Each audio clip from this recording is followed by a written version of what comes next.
Hai semua, jadi di sini aku mau ceritain pengalaman aku mengenai acne stories atau perjuangan aku melawan jerawat-jerawat yang ada di mukaku. Ya meskipun sekarang ini jerawatku juga masih ada beberapa ya. Nih, masih ada beberapa nih kelihatan juga di kamera. Masih ada beberapa, tapi keadaannya jauh lebih mending. Tapi sebelumnya mohon maaf ya kalau ada suara-suara berisik dari luar, karena rumah aku ini tempatnya strategis banget guys. Di sebelah rumah kebetulan ada mebel, mebel buat lemari, buat kursi dan lain sebagainya. Di depan juga ada bengkel, di sebelahku juga ada bengkel. Jadi memang rumahku ini rame banget dan strategis tempatnya. Jadi kalau ada suara-suara bising, tolong dimaklumi. Sebelum kita mulai, nanti kalau ada yang nanya, Kak, kok ininya nggak kelihatan sih alisnya, nggak punya alis ya, dan lain sebagainya. Aku tuh alisnya minimalis banget, guys. Kalau kalian nonton vlog aku, vlog dari my life pertama aku pasti tahu tuh. Aku tuh alisnya memang minimalis dan nggak kelihatan, di kamera nggak kelihatan, asli pun juga nggak begitu kelihatan. Jadi ya beginilah adanya. Aku juga nggak bisa pakai alis. Sebenarnya pengen pakai pensil alis, tapi nggak bisa sama sekali. Udah pernah nyoba, bentuknya malah kotak, malah mereng sebelah dan malah nggak cocok. Aku nggak pede. Jadi ya sudahlah, aku seperti ini saja. Oke, sekarang kita lanjut ke ceritanya. Oke, kita mulai. Jadi aku mau cerita, waktu SMP tuh aku punya penyakit kulit, bukan jerawat sih namanya. Jadi kulit tuh kayak ngelupas-ngelupas, kayak apa ya? Bentuknya tuh hampir mirip kayak kadas, tapi bukan kadas. Kayak apa ya? Kalau kadas tuh kan gatel, kalau di muka aku tuh nggak gatel sama sekali. Jadi cuman dia tuh kulitnya ngelupas terus merah. Itu semua ya, semua satu muka, bener-bener satu muka. Sampai ke hidung-hidung aku pun juga kena penyakit kulit itu. Itu waktu SMP. Itu nggak ada jerawat, cuma penyakit kulit nggak jelas itulah. Jadi dulu cuman pengobatan tradisional aja ya, pakai daun ini, pakai daun itu, terus pakai katanya ada uap nasi yang masih panas, terus kalau dibuka tuh kan ada uapnya tuh, itu juga udah aku kayak gituin di depan Magicom, atau kalau ada dandang itu kan ada orang yang masak nasi di Magicom, ada yang tradisional di dandang. Itu aku udah kayak gitu juga, dan itu juga nggak sembuh-sembuh karena kalau mau ke dokter kulit itu mahal guys di sini. Jadi aku memang nggak ke dokter kulit, jadi aku pakai cara tradisional. Terus aku juga beli-beli salep-salep yang memang bisa untuk, katanya bisa untuk menyembuhkan. Akhirnya aku cocok itu pakai salep Pikang Swang yang kecilnya segini, warnanya pink. Nggak tahu sekarang masih ada atau enggak, tapi itu ampuh banget. Habis satu salep itu langsung ada perubahan lumayan banget. Jadi tinggal bekas-bekasnya. Kemudian aku telateni pakai itu hingga akhirnya sudah sembuh. Setelah itu sudah sembuh penyakit kulit yang itu, nggak tahu aku apa namanya. Itu kan SMP kenanya, dari kelas berapa ya, kelas 1 atau kelas 2 gitulah. Pokoknya lama juga aku kena penyakit kulit itu. Kemudian aku lulus setelah SMP, mau masuk SMA. Pas mau masuk SMA, tiba-tiba muka aku juga berjerawat parah. Berjerawat parah semuanya, jerawatan. Jerawatnya tuh ada yang besar, ada yang kecil, dan itu bener-bener sakit banget guys. Bayangin kalian, mau, kalau dulu namanya MOS ya, masa orientasi siswa, mau masuk MOS SMA, apalagi kalau SMA kan zaman-zamannya apa ya, masih centil-centilnya, masih mau mejeng-mejeng lah, entah itu sama seangkatan, entah itu sama kakak kelas. Intinya kan kayak nggak pede gitu loh.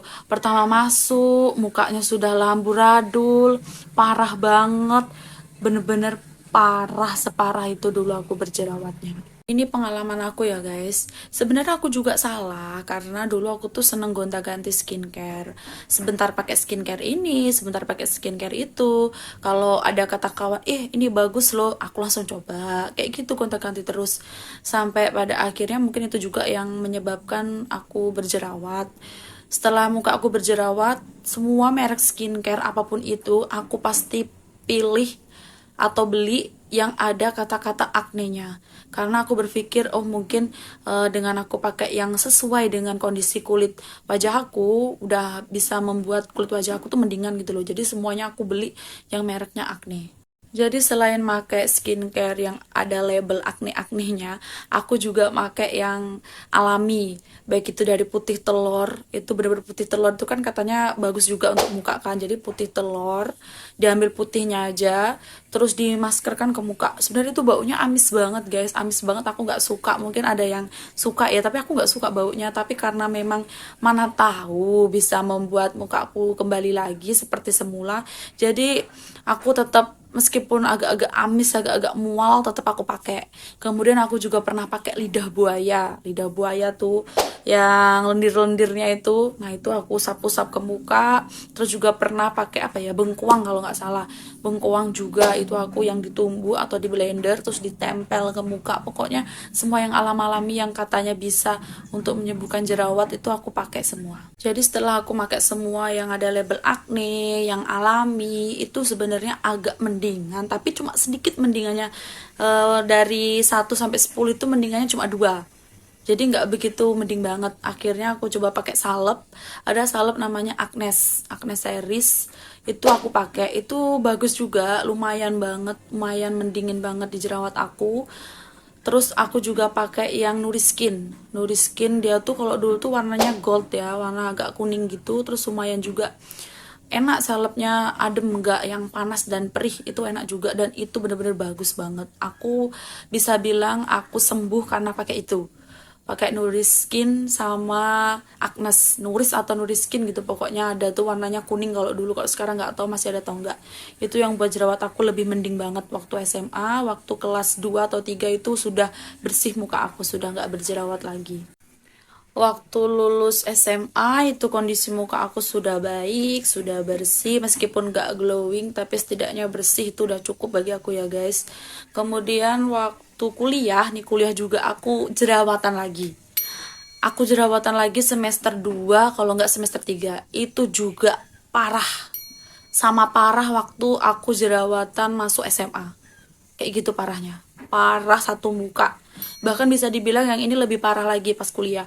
Karena apa? Jerawatnya tuh besar-besar dan sakit. Kalau cuci muka kena air itu sakit, apalagi mau dipakein sabun itu perih banget, sakit banget. Karena dulu aku pernah salah pakai skincare ya guys. Aku juga salah sih, udah cocok sama skincare ini waktu SMA itu kan aku lupa pakai apa, udah cocok terus malah aku ganti lagi skincare karena aku nggak puas kan, dan akhirnya malah berakibat muka aku berjerawat lagi. Jadi aku kembali lagi pakai cara-cara yang alami, terus pakai merek skincare yang ada akne-aknenya, kemudian juga aku cari lagi salep yang dulu bisa buat muka aku sembuh waktu SMA, itu aku cari lagi. Kayaknya dulu tuh kemasannya udah beda guys, guys ya, yang Nuris itu kemasannya udah agak beda, terus harganya juga mahal. Dulu waktu aku pas SMA itu masih murah, pas aku kuliah harganya mahal, udah berapa kali lipat gitu, nggak tau lah, mungkin karena memang harganya sudah segitu. Tapi ya puji Tuhannya setelah pakai itu kondisi muka aku lumayan mending, mending lagi, sudah mending lagi. Terus aku mulai konsisten lagi, cuma pakai satu skincare aja. Dan lagi-lagi aku orangnya tidak pernah puas dengan kondisi muka aku. Aku pengen kondisi muka yang bersih, yang glowing, dan lain sebagainya. Dan akhirnya itu menjadi bumerang untuk diri aku sendiri karena aku kurang bersyukur ya guys. Aku mengulangi kesalahan yang sama sampai 3 kali. Sampai setelah nikah dan baru kemarin ini aku juga ganti skincare. Dari yang skincare ini ganti ke yang sekarang.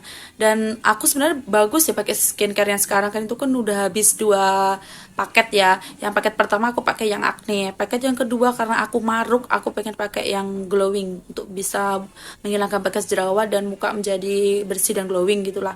Dan ternyata itu malah nggak cocok di aku dan aku berjerawat lagi. Tapi untungnya jerawatnya nggak separah waktu kuliah dan waktu SMA, jadi cuma ya lumayan lah. Nah, ini ada nih kayak gini dikit-dikit, nggak parah banget.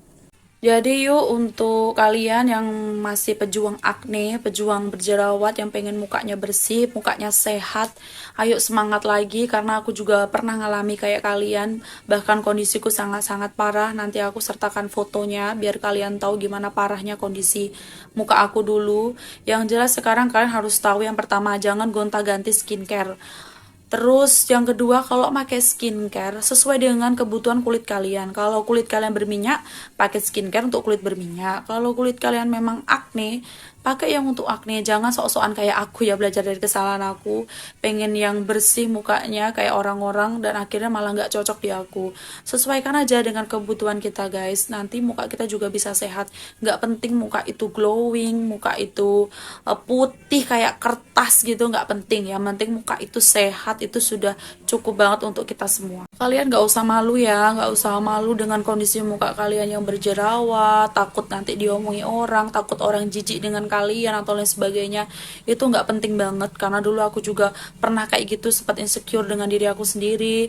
Kalau nengok orang lain kok mukanya bersih, aku juga sedih banget dulu seperti itu juga. Tapi setelah aku pikir lagi, itu nggak penting, itu jangan dilakukan seperti itu, karena itu akan semakin menyakiti diri kita sendiri. Yang jelas kita tetap berusaha untuk sehat, untuk mengembalikan kulit kita seperti biasanya. Jangan sampai kalian gara-gara malu dengan kondisi muka kalian, kalian kemana-mana pakai masker. Dengan kalian pakai masker, itu akan semakin memperburuk kondisi muka kalian, karena muka kalian kan akan tertutup dan pengap. Itu akan memperburuk kondisi muka kalian. Jadi sudahlah, apa adanya saja, kita apa adanya saja dan tetap pede, jangan insecure. Terima kasih yang sudah nonton. Untuk para pejuang jerawat, tetap semangat dan happy kyo. Terima kasih untuk yang sudah nonton. Jangan lupa like, comment, dan subscribe. Bye-bye semua.